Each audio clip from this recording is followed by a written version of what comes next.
Nah, daerah enggan untuk mengeluarkan gaji untuk guru, gitu ya. Sementara sekolah butuh guru, angkatlah guru honorer, pakai SK-nya kepala sekolah. Kalau SK-nya kepala sekolah itu cukup digaji pakai bos. Pemerintah daerah nggak perlu mengeluarkan. Saya waktu itu sudah minta Bu Menteri Keuangan, kita paksa aja itu pemerintah daerah harus memberikan SK untuk guru honorer itu. Dia nggak berani, nggak mau. Dia cari aman, yaitu biar kepala sekolah ngangkati guru honorer, kemudian diambilkan dari dana bos. Dan situlah mulai semrawutnya guru-guru honorer yang nggak pernah selesai itu. Dan saya ingat betul di Komisi 10 sudah saya sampaikan plan kan sebetulnya. Mestinya era kepemimpinan Pak Jokowi selesai ini, guru honorer sudah selesai. Mestinya sudah saya sampaikan di Komisi 10 waktu itu. Jadi asal-muasal guru honorer itu seperti itu. Nah, bagaimana caranya supaya ini bisa sinkron? Mestinya DAU dengan jumlah guru yang harus dibayar, mestinya harus sama, harus imbang.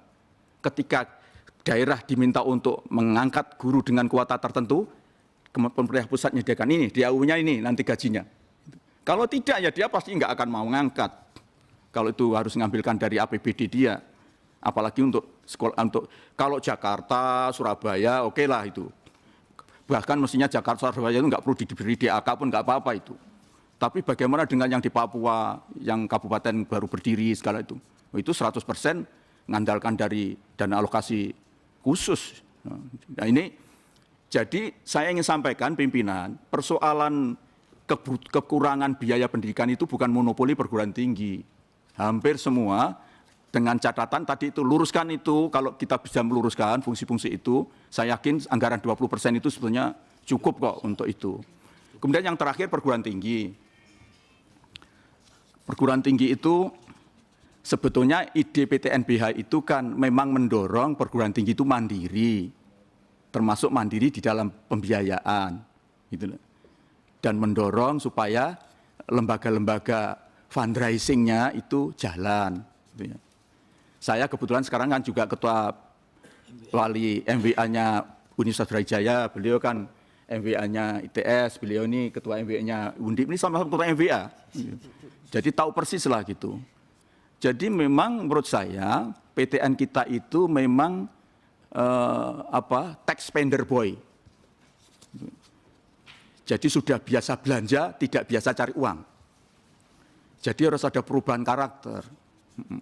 Ajarilah mereka ini untuk cari duit, bukan untuk buang duit. Dan ini memang tidak mudah. Saya berani ngomong begini, saya akan pernah jadi rektor. Ya, sama Prof. Mono. Beda, beliau memang pembelanja, kalau saya harus cari, kalau nggak cari dulu nggak mungkin belanja kan. Gitu. Ya.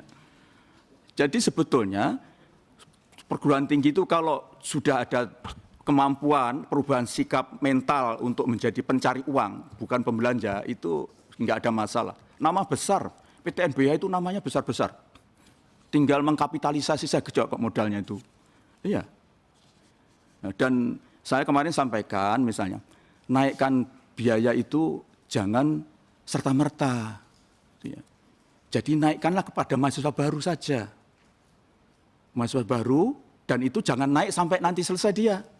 Sehingga orang tua itu punya kepastian. Kalau yang lama itu biar selesai sampai selesai. Memang ada, kalau di swasta ya, itu tetap ada pimpinan namanya variable cost. Jadi memang tidak semua biaya di pendidikan itu, di negeri terutama, difikskan. Tidak bisa. Misalnya KKN.